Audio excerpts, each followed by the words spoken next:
دې غر ته چې وکتل نو ودرېده او د الله قدرت خدایا دومره غټ غر دومره مضبوط او اوچت نو فرشتې چې کله په زړه کې څه وسوسه یا څه خبره پیدا شي شک پیدا شي نو الله سره نسبتي فورا الله د هغه شک ختموي وسوسه د خدای په قدرت کې شک نو هسې هغه تعجب یې واغېشته چې ستا څه لوی قدرت دی خدای فرشته وله راله ولې وی د الله دې قدرت ته حیران یم داسې غر څومره لوړ او دومره غټه سوکړی لکه د منارې په شان موږ ورته مناره وایو وی د دې نه ناشنا شی درته وښایو وی د غر دې څوکې ته وخېږي نو پیغمبر له خدای ګوره ډېر لوی طاقت ورکړي د غر څوکې ته ورسېد چې اوخت د غر د څوکې د پاسه داسې د میچنې د پل غوندې یو تیږه پرته ده خدایه دا دې څنګه راغشتې ده او په دا څوکه د پاسه دې ښودې لکه سړی چې په دې ګوته د پاسه پرچ یا مثلا یو پلیټ الاوړې کي خدای دا ستا دونه لوی قدرت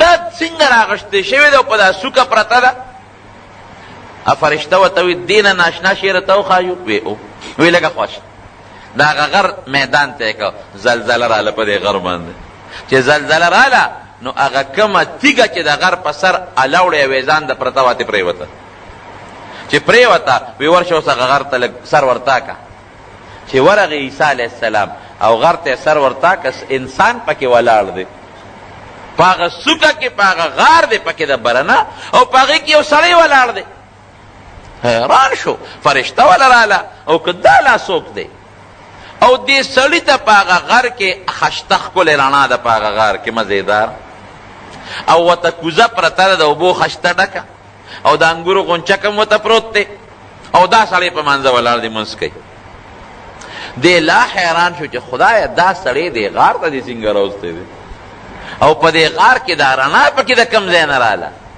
او بیا د انګورو غونچک وله څوک راوړي او د اوبو وله څوک راوړي الله پر قادر دی رونو کنه دی بی بی مریم پوټې ماشومه وکنه حضرت مریم علیه السلام د عیسی علیه السلام مور نو حضرت زکریا علیه السلام په خپله کفالت کې واغېشته وي دا زما رشته دارم ده او ترور یې زما ټبر دی او زمونږ د استاد لور هم ده یو وینه زما بی بل وینه زما بی زه به یې تربیت کوم بل وی زه به یې تربیت کوم نو فیصله په دې وکړه چې راځه دریاب کې قلمونه غورځو تورات پې لیکه نو چې د چا قلم په ځای ودرېد نو هغه به یې تربیت کوي نو چې قلمونه یې دریاب کې وغورځول نو د هغه نورو خلکو قلمونه اوبو یوړل او د زکریا علیه السلام هغه قلم په دریاب کې ولاړ څه کوي چې کم طرف نه اوبه راتلې اخوا روان شو لکه کښتۍ غوندې قرآن شریف کې الله وی وکفلها زکریا نو یو کوټه ولا جوړه کړه او په هغې کې دا بی بی مریم کېنوله کلما دخل علیها زکریا المحراب وجد عندها رزقا چې کله به هغه کوټګۍ دروازه یې کلو کړه ورننبت نو ورته به روزي پرته وه هغې ماشومې جینۍ ته او څنګه روزي وه مفسرین لیکي وی د جمې میوه په اوړي کې او د اوړي میوه په جمې کې لکه د دې زمانې میوه ده دا په جمې کې ورته پرته وه او د جمې میوه په اوړي کې نو حضرت زکریا علیه السلام ته وی انا لک هذا دا میوه ده کومې راغلې دروازه خو ما د بار نه جرنده کړې ده چابي ما سره ده مجال نشته چې څوک درته راننوځي بل دا ده چې دا میوه که چا راوړه نو هغه زمانه کې پرجونه او دا دغه خو نو که نه دا سټورونه دا د جمې په اوړي کې او د اوړي په جمې کې دا د کومې نه راځي هغه ماشومه بچی ورته څه وایي چې د عیسی علیه السلام وروسته مور ګرځي قالت هو من عند الله دا د الله د طرف نه ده پټینه ماشومه ان الله يرزق من يشاء بغیر حساب الله چې غواړي نو چاله چې غواړي بې حسابه روزي او رزق وله ورکوي داسې ده که نه په تیږه کې دننه په کاڼي کې دننه چینجیله پروردګار رزق روزي ورکوي په دریاب کې دننه هلکه مونږ وایو مونږ خو پټې کرو نو غنم ځکه راځي مونږ خو پټې کرو نو جوار ځکه راځي نو ما ته په دریاب کې د کبه غباړی وښایه او ما ته په دریاب کې د کبه غیور یا خوره وښایه چې ګنو ته یې دننه واچوله او دا چې څومره دا مرغۍ دي د دې ما ته هغه ځمکې او جیدادونه او بنګلې او کارخانې وښایه الله ورکوي رزق خرونو دا عقیده په خدای کامل او ساته چې ان الله يرزق من يشاء بغیر حساب چاله چې الله غواړي نو بې حسابه روزي او رزق ورکوي نو حضرت عیسیٰ علیہ السلام چې وکتل چې خدایا نو سړي ته ولاړ دی، سړي سلام وګرځو، سلام یې وګرځو، نو تپوس یې وکړي ملګري څوک بني آدم د آدم علیہ السلام اولاد کې بن وسیع دا څه شی پروت دی، دا اوبه دي، دا الله راکوي، دا انګور دا مې خوراک دی، دغه انګور خورم او دا اوبه الله راکوي، او نور څه کې بس دقه د الله عبادت کوم، دروازې مې روجئ او د شپې دغه منځونه او دسونه منځونه کوم او دغه عبادت کوم. ملګري د کله نه یې دلته عبادت شروع کړی دی. عیسی علیہ السلام یې تپوس کوي وی 400 کاله مې وشو په دې غار کې د الله عبادت کوم، 400 سال. حضرت عیسی علیہ السلام حیران شو، خدای دا د عمر ته وګوره، او داسې عبادت ریا پکې نشته، څوکې وینې نه، ګوډ چاري نشته، خپلوانو سره تلل او غم خادي نشته، گپ شپ نشته، یو شان عبادت الله د رضا ده پورې. ګورې رونو الله د عبادت کوي او څوک ولا بل شان عبادت. نو عیسی علیہ السلام الله ته مخ اوچت کړ، یا الله د دې انسان نه خشتا او تا ته غوره انسان بم بل څوکي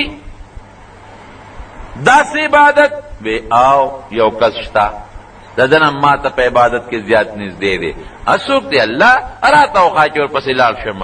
نه هغه به وروستو راځي د نبي آخر الزمان د آخر زمانې د پیغمبر امتی چې د شعبان په 15مه شپه زما عبادت وکړي، د دې انسان د دې 400 کالو د عبادت نه زیات اجر او ثواب به ورکړم.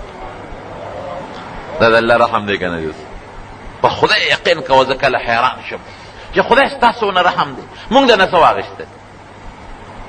یعنې که یو سړی ووایي چې السلام علیکم ثواب یې وشو او زبردست ثواب یې وشو، لږ هم نه، بې شمېره نیکۍ دي.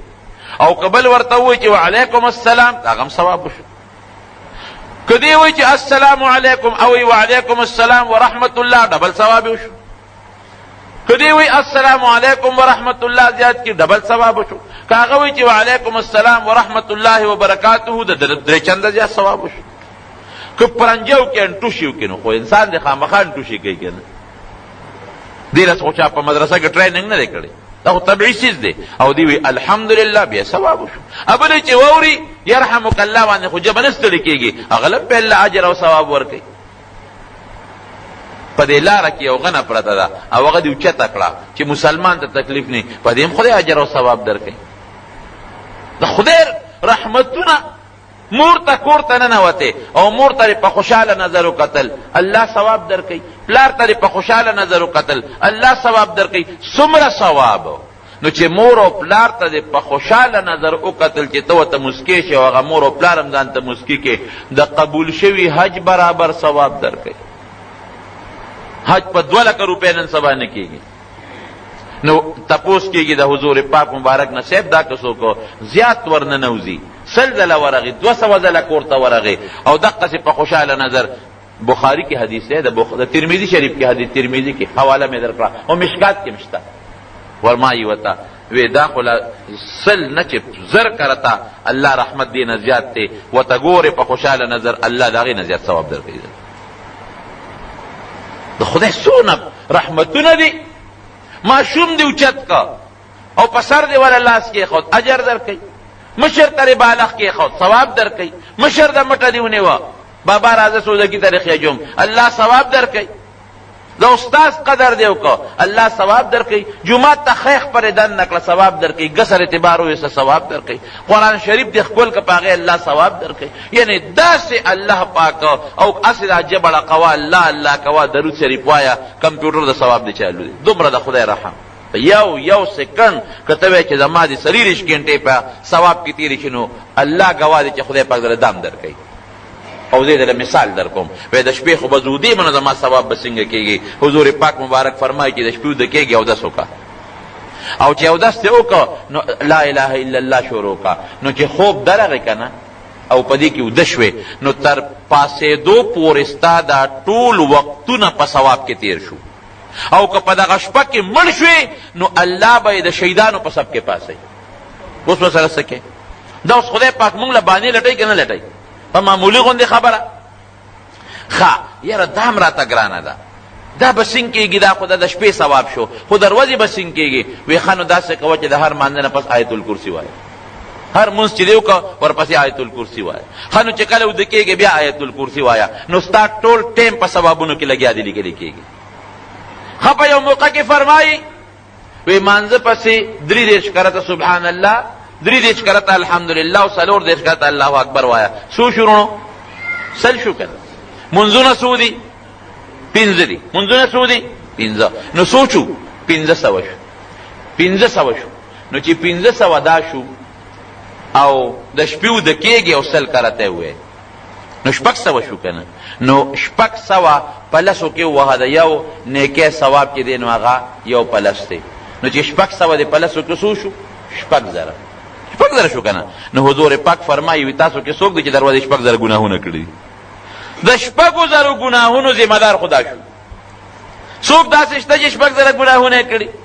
یعنی موقع په موقع الله د ثواب درکوي درته، موقع په موقع د ګناه درجېدو غم کوي. نو چې اوس مونږ بدقسمته یو پوټې غوندې په کنځلو خوله ستړی کوو، په غیبت مونږ ستړي شو، په چغلۍ مونږ ستړي شو، لیکن دغه معمولي عبادت مونږ نه کوو. دا خو زموږ خپله غلطي شو.